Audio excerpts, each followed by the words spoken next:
কেমন আছেন বন্ধুরা? তো আজকে আমি ভাবছি একটু মোচার ঘন্ট রান্না করব, সেটাই আপনাদের সঙ্গে শেয়ার করছি। তো ছোট ছোট বোনরা আছে বা নতুন সদ্য সদ্য বিয়ে হয়েছে, ওরা অনেকেই জানে না এটা কিভাবে ছাড়াতে হয়। তো এই জন্য একটু দেখিয়ে দিলাম আর কি, এদের সুবিধের জন্য। এরা তো ছোট, কি করে জানবে বলুন? একটু শিখিয়ে দিলে ওরাও ভালো করে করতে পারে আর কি।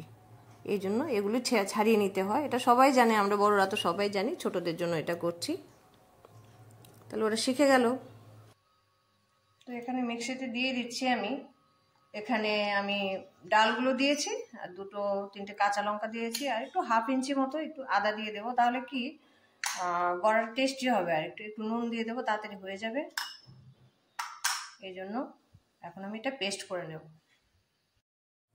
তো কড়াইতে তেল দিয়েছি, তেলটা গরমই হয়ে গেছে।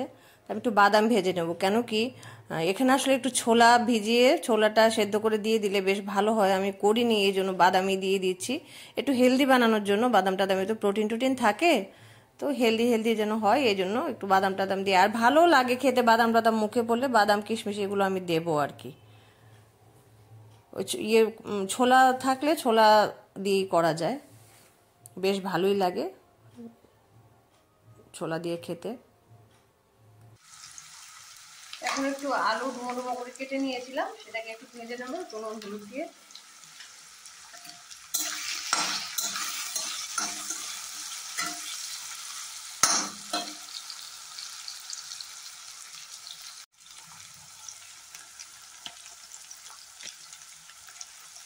একটু হলুদ দিয়ে দিলাম,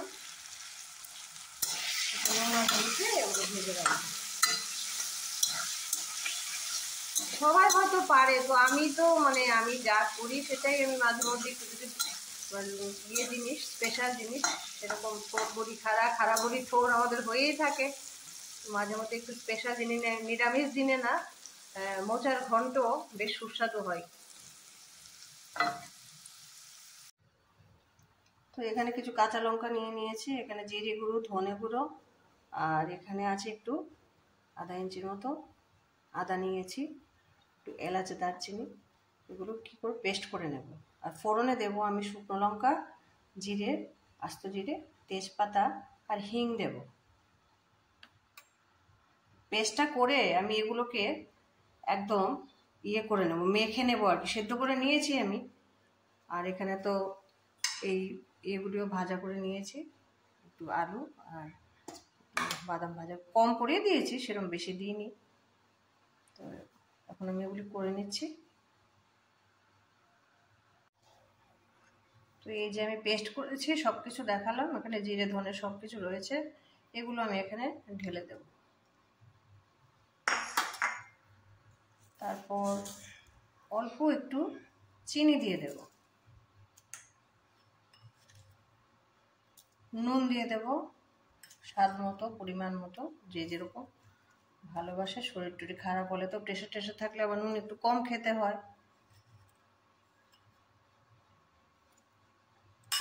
একটু হলুদ গুঁড়ো দিয়ে দেব। এখন কি করবো, লঙ্কা টঙ্কা তো সবই দেওয়া হয়ে গেছে, এখন আমি এটাকে একদম মেখে নেবো। তাহলে ওই ছোট ছোট করে কেটে যে সময় নষ্ট করা, সেটা হবে না আর কি। আর বেশিক্ষণ ইয়েও করতে হবে না, কষতেও হবে না, পটাপট হয়ে যাবে। তেল টেলও কমই লাগবে, এই জন্য এরকম করে নিলে। আমি আসলে এই রান্নাটা একটা বই থেকে শিখেছিলাম। বইটার বয়স হবে প্রায় বলুন 60 বছর আগের বই একটা।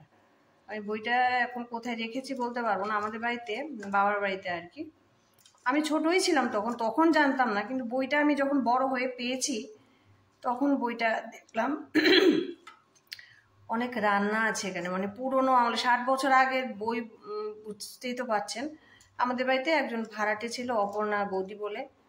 তো ওনারা কুচবিহার পরে চলে গেছেন, অনেক ফেলে টেলে চলে যায় না। তো আমার বই পড়ার খুব শখ ছিল ছোটবেলা থেকেই। আগে তো বিয়ে টিয়েতে প্রেজেন্টেশনে বই দেওয়া হতো, তো আমি এগুলি নতুন বিয়ে টিয়ে হলে না ওদের বাড়িতে গিয়ে গিয়ে এগুলি সংগ্রহ করে পড়তাম। তখন তো এত লাইব্রেরিতে যাওয়াটা আর চল ছিল না, বা কেনারও এত ইয়ে ছিল না।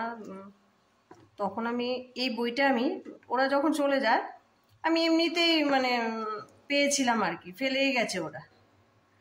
তারপর দেখলাম বইটা যখন বড় হয়েছি বুঝেছি যে বইটা তো খুব প্রয়োজনীয়, বইটা রাখাই ছিল পুরনো বইয়ের সঙ্গে, বই তো ঘরে অনেক বই থাকে, রাখা ছিল। যখন বিয়ে হয়ে আসলাম আমি, তখন এই বইটা আমি নিয়ে এসেছি, এখান থেকে আমি রান্না টান্না করে খাওয়াতাম। তো অনেকেই বলতো যে আরে খুব টেস্টি হয়েছে, তো মানে অনেক পুরনো বই, ওইখান থেকে আমি শিখেছি যে এরকম মানে কুচু কুচু করে কাটতে হয় না, এরকম করে দিলে তাড়াতাড়ি রান্নাটা হয়েও যায় আর কি। সব মশলা আমি দিয়েছি, মশলাপাতি দিয়ে দিয়েছি, আলুও ভেজে রেখেছি, এখন বড়াটা ভেজে আমি বসিয়ে দেব, ঝটপট হয়েও যাবে। তো বৌদির পরে খবর পেয়েছি, ওই যে বৌদির কথা বললাম আর কি, অপর্ণা বৌদি, বৌদি আর এখন বেঁচে নেই। একবার মন্দিরে নাকি পুজো দিতে গেছিল, আঁচলে আগুন ধরে ওইখানেই বৌদি একদম ইয়ে হয়ে গেছে আর কি, হসপিটালে নিয়ে গেছিল, হয়তো বেশি দিন ইয়ে হয়নি, বাঁচেনি।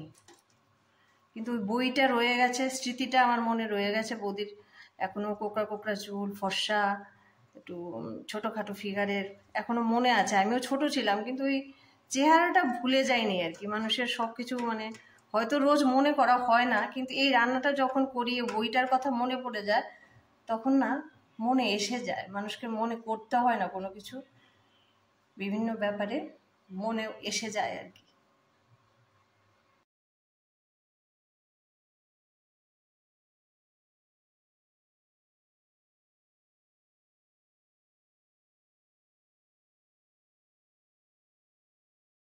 একটু বড়া ভেজে নিচ্ছি, এটা দিয়ে দেবো, এটা না দিলে ভালো লাগবে না। তেলটা গরম হয়ে গেছে, তো এখন আমি এটার মধ্যে একটু শুকনো লঙ্কা, তেজপাতা দিয়ে দিয়েছি, একটু জিরে ফোড়ন দিয়েছি। আগের দিনে কি হতো, সবাই বেটে টেটে বাটনা বেটে তারপর রান্না করতো, রান্নার স্বাদটাই অন্যরকম হতো। একটু গোবিন্দভোগ চাল আমি ভিজিয়ে রেখেছিলাম, সেটা দিয়ে দিয়েছি আর কি। অনেকে কি করে এটার পেস্টও দেয় এটার মধ্যে, বেশ ভালো লাগে, বেশ সুগন্ধি আসে এটার মধ্যে, খুব খেতে খুব সুস্বাদু হয়। তো এটা দিয়ে দিয়েছি, ভেজে সব একসঙ্গে দিয়ে দেব, কোনো কিছু, একটু টমেটো দিয়ে দিলাম, কুচো করে কেটে রেখেছিলাম।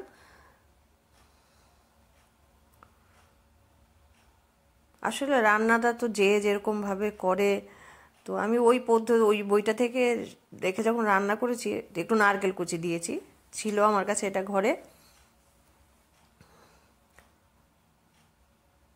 নারকেল কোড়া আর কি, নারকেল কোড়ানোই ছিল, আমি একটু দিয়ে দিলাম এটার মধ্যে, বেশ খেতে বেশ ভালো লাগে এগুলো। আর নিরামিষ সবজিতে মানে একটু নারকেল টারকেল দিলে না বেশ ইয়ে হয় আর কি, খুব স্বাদটা বেড়ে যায়। এই জন্য ওইখানে আমি একটু চিনিও দিয়ে দিয়েছিলাম মাখাটার মধ্যে, কেন কি ব্যালেন্স হওয়ার জন্যে। বেশি ঝাল ঝাল এই রান্নাটা আবার ভালো লাগবে না আর কি।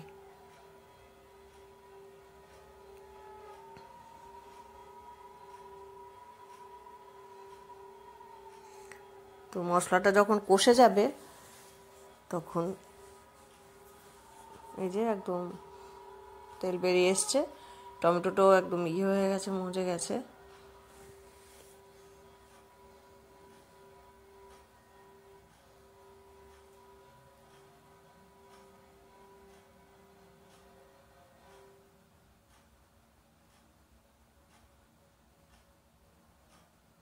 তো আমি একটু হিং দিয়ে দিলাম সঙ্গে।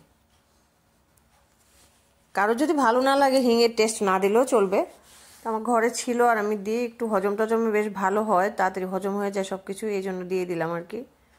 আমার বেশ হিঙের যে সেন্টটা আমার খুব পছন্দের আর কি, এই জন্য আমি দিয়ে দিই।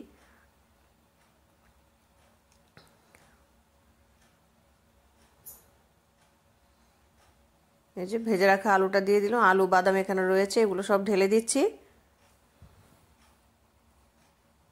তো মোচাটাও আমি ঢেলে দিলাম এটার মধ্যে, এখন সবগুলো একসঙ্গে কষাতে থাকবো।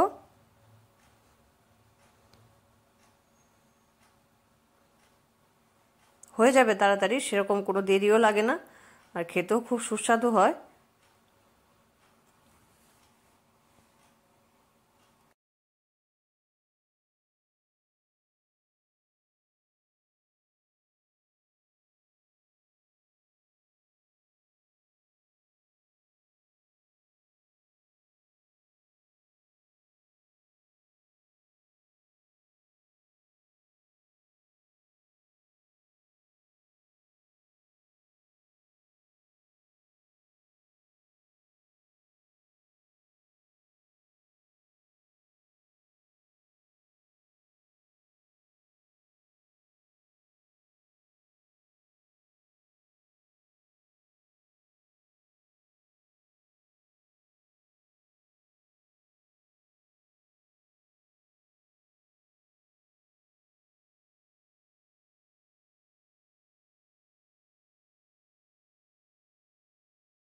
তো একটু ঢেকে দিলাম এটাকে রেস্টে করার জন্য, তো হয়ে যাবে। এটাকে রেখে দিয়েছি, বুঝতেই তো পেরেছেন আমি যে মোচাটা কেটেছি এটার ভিতরের জায়গাটা বাটা নরমও হয়, তো ভাবলাম আমি এটা দিয়ে এতটা না দিয়ে অনেকগুলো হয়ে যাবে, তো দুজন মানুষ খাবো, নারকেল দেবো, এটা সরষে আমি দেবো, দিয়ে বাটা করে নেব, তাহলে বেশ ভালোই হবে। খেয়েছেন আপনার কখনো এটার বাটা? কুচিয়ে দিয়ে দিলে ভাতটা সুস্বাদু হয় কিন্তু। তো ভাবলাম এটা দিয়ে আরেকটা আইটেম হয়ে যাবে, একটা জিনিস দিয়ে দুটো করা যাবে। আবার এটাকে ফালি ফালি করে কেটে মানে মাছের মতো করে লম্বা করে ব্যাটার দিয়ে ভেজে আর এটাও রান্না করা যায়। আর এই যে বোতলগুলো বাইরে থেকে বাজার থেকে জিনিস কিনে বোতলগুলিকে রিফিল করা, এটা কম ছোট বড় কাজ নয়। এই যে সব বোতল ভরতে হয়, বোতলগুলিকে আবার রিফিল করা বাজার থেকে ব্যাপারই না এগুলি, কিন্তু এগুলো তো এর জন্য তো অনেক সময় লাগে না, তাই না? কি বলুন? এটা হয়ে এসছে, তো আমি একটু ঘি দিয়ে দিলাম আর একটু গরম মশলা দিয়ে দেব। ওই যে হয়ে গেছে প্রায় একদম নরম হয়ে ছোট হয়ে হয়ে গেছে, মজে গেছে সবগুলো।